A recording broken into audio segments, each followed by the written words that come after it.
Hello hi मेरे प्यारे दोस्तों, सरस्वती मां पाठशाला में आपका स्वागत है। आज का टॉपिक है हमारा परमाणु आकार। ये हम सब रिवीजन कर रहे हैं, ये सब 11th का है, ठीक है। अभी हमने डी ब्लॉक एलिमेंट शुरू नहीं किया है, D block F block element शुरू नहीं किया है। ये इतना भी रिवीजन कर रहे हैं वो सब 11th का है, ठीक है। परमाणु आकार का मतलब है कि एटॉमिक साइज किस पर निर्भर करता है और किन किन बातों पर निर्भर करता है, ठीक है। उसके बारे में हम अच्छे से पढ़ेंगे। देखिए, हमने देखा था कि जो हमारा जेफ होता है, जेफ बढ़ेगा तो उसके व्यक्रमानुपाती होता है हमारा आकार। उसके व्यक्रमानुपाती क्या होता है? आकार। तो आकार घटता है, जेफ बढ़ता है, यानी कि जो लास्ट इलेक्ट्रॉन होता है, जो लास्ट इलेक्ट्रॉन का इफेक्टिव होगा वो बढ़ेगा तो आकार घटेगा, ठीक है। आकार घटता है। पॉइंट है। दूसरा है कोष की संख्या, कोषों की संख्या बढ़ती है तो हमारा आकार भी बढ़ता है। कोषों की संख्या बढ़ती है तो आकार भी बढ़ता है। अब ये कोष क्या है, किस तरीके से देखिए।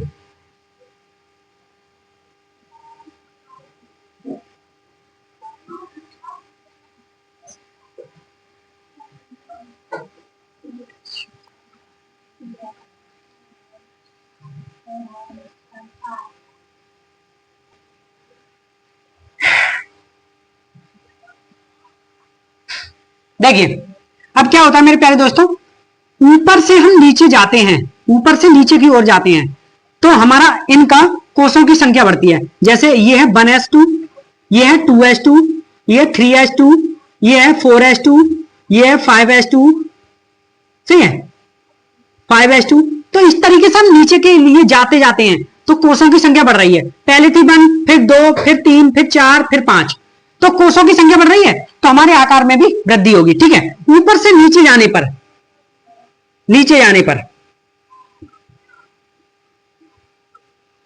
सही है।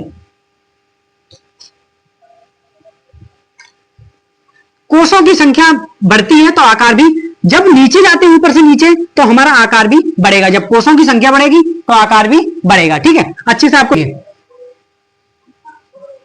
मान लेते हैं ये नाभिक है, इसमें कोष 2 है, पहला कोष दूसरा कोष।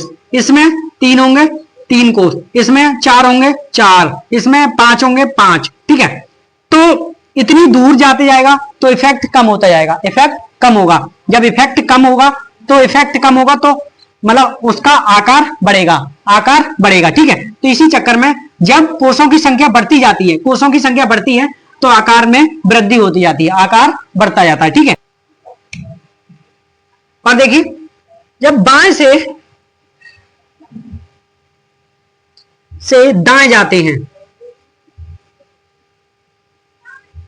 बाएं से दाएं जाते हैं तो क्या होता है मेरे प्यारे दोस्तों, हम बाएं से दाएं की ओर जाते हैं तो ब्रोमीन है, कार्बन है, फिर नाइट्रोजन है, फिर ऑक्सीजन है, फिर फ्लोरीन है। देखिए ब्रोमीन का 2s2 2p1 है, पहले में 2s2 2p2 है, 2s2 2p3 है, 2s2 2p4 है, 2s2 2p5 है।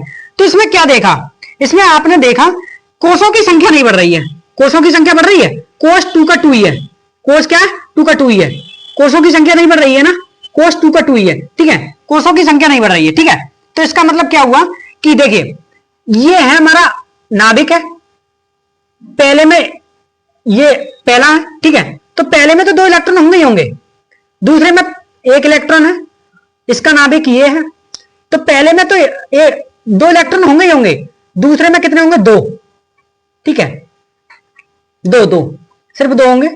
इसी तरीके से इसके नाभिक का पहले में 2 इलेक्ट्रॉन होंगे, दूसरे में 3 इलेक्ट्रॉन होंगे। इसके नाभिक में पहले में 2 इलेक्ट्रॉन होंगे, दूसरे में 4 होंगे, ठीक है। इसके नाभिक में पहले में 2 इलेक्ट्रॉन होंगे और इसमें दूसरे में 5 होंगे, ठीक है। इसका मतलब क्या है कि यहां P पॉजिटिव कितना है, प्रोटॉन कितना है, P कितना है, यहां पे यहां 1 है, यहां P 2 है, यहां P3 है, ठीक है, यहां P4 है, 4, ठीक है, यहां P5 है, 5, ठीक है। तो इससे क्या समझ में आया है, वो सेम है, कोस क्या है, सेम है, बिल्कुल कोस में कोई वृद्धि नहीं हो रही है, ठीक है। लिखिए कोसों की संख्या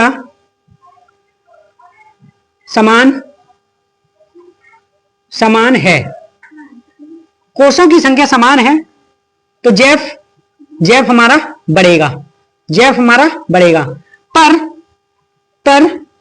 आकार घटेगा, आकार क्या होगा, घटेगा, आकार में क्या होगा, घटेगा, आकार घटेगा, ठीक है। और यहां जब कोष ऊपर से नीचे जाने पर कोष बढ़ रहा था, तो आकार में वृद्धि हो रही थी, आकार में वृद्धि हो रही थी, बढ़ रही थी, आकार बढ़ रहा था, ठीक है। इलेक्ट्रॉन एक ही कोष में प्रवेश कर रहा है, ठीक है। इलेक्ट्रॉन एक ही कोष में प्रवेश कर रहा है, जो कि आपको दिख रहा है, ठीक है। इसके बारे में थोड़ा सा आवर्त सारणी के बारे में थोड़ा सा लिखवा देंगे, यहां तक लिख लीजिए आप।